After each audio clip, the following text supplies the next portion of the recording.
Hey guys, this is Matt from Evolve Fitness here. I'm just doing this quick video just to explain the importance of HIIT training and why it's so effective. Now the reason that it's so effective is because of something called the EPOC effect, which is excess post-exercise oxygen consumption, which is a very complicated way of saying the afterburn. Now your body needs a certain amount of oxygen in your blood. When you create oxygen debt, it basically needs to repay that back in a form of revving your metabolism, and that's what happens when you do HIIT training.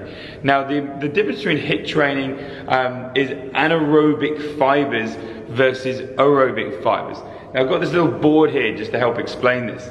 Now when you do aerobic training, which is using your aerobic fibers, that is working with oxygen, okay? So think of this like a long distance runner, okay? So what you do if you go for a long run, you start with here. This is your resting metabolic rate. Now this is variable compared to different people purely on your size, age, the amount of muscle mass you have, basically how many calories you burn in a coma when you're doing nothing, okay? So you've got a resting metabolic rate here, then you start to run. So say you're doing a steady state run, you then burn more calories while you're running.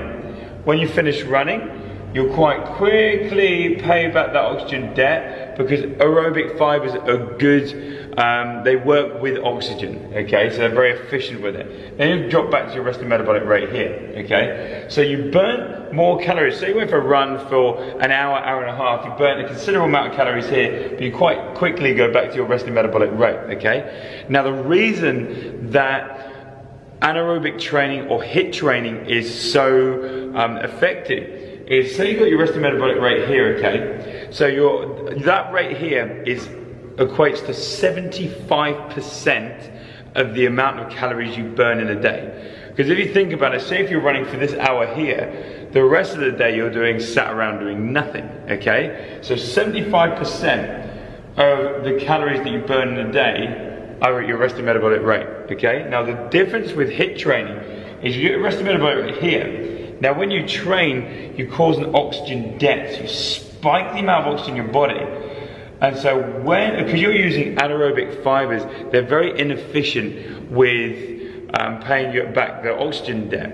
And this is what we take advantage of.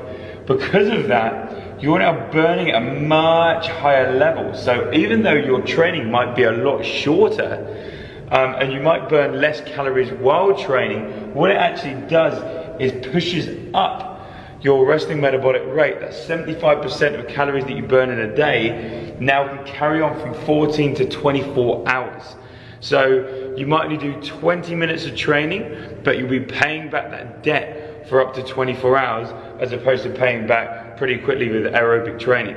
So that's why anaerobic training or HIIT training especially is so good with body fat burning, because you burn so many more calories in that 24-hour period. The best thing about it as well is if you think of it like a aerobic runner, so long distance runner, very fit people, but you think of the guy or girl that wins those long distance runners, they're very lean, very skinny, and not very strong. Not hitting people that are into long distance running.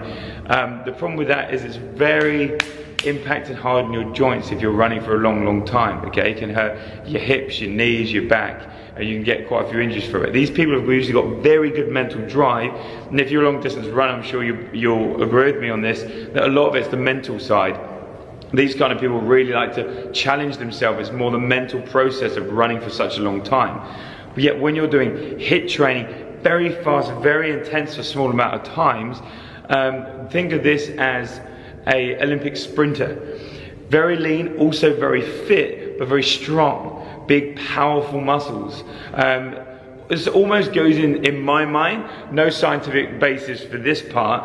I would say it's very close to evolution, because at no point in life would you ever go, right, let's go hunt, and then go run for 3 hours. It wouldn't have happened. You would have walked, you'd have trekked, and then you find what you're trying to hunt, you'd have sprinted to get it. Okay, so that almost explains, going off on one a little bit here, why our feet, you got your tarsals and metatarsals in your feet. They're little bones that are very close together that spread. If you take your foot outside of your shoe and you now place your forefoot down, you'll see your foot spread. That's your natural shock absorber, okay? Now, what do people do when they usually run is strike with their heel. This isn't a natural thing to do. This is something that's evolved since the shoe. With a lot of the shoe industry putting the shocks in the heel to help with that long distance. The problem with this is that shock goes straight up your heel, straight up to your knees and your hips. So a lot of people that have knees, hips and back injuries through running is because you're running through your heel, not through your forefoot, which is on the front of your foot, which is very natural to do when you sprint. So it also backs up why sprinting is such a natural part. Even though it's very hard on the body and very fast, it very much goes natural into our biomechanics. But without going off on too much, that is why HIIT is so good and how you can use it to hit your body fat burning goals. Take it easy, guys.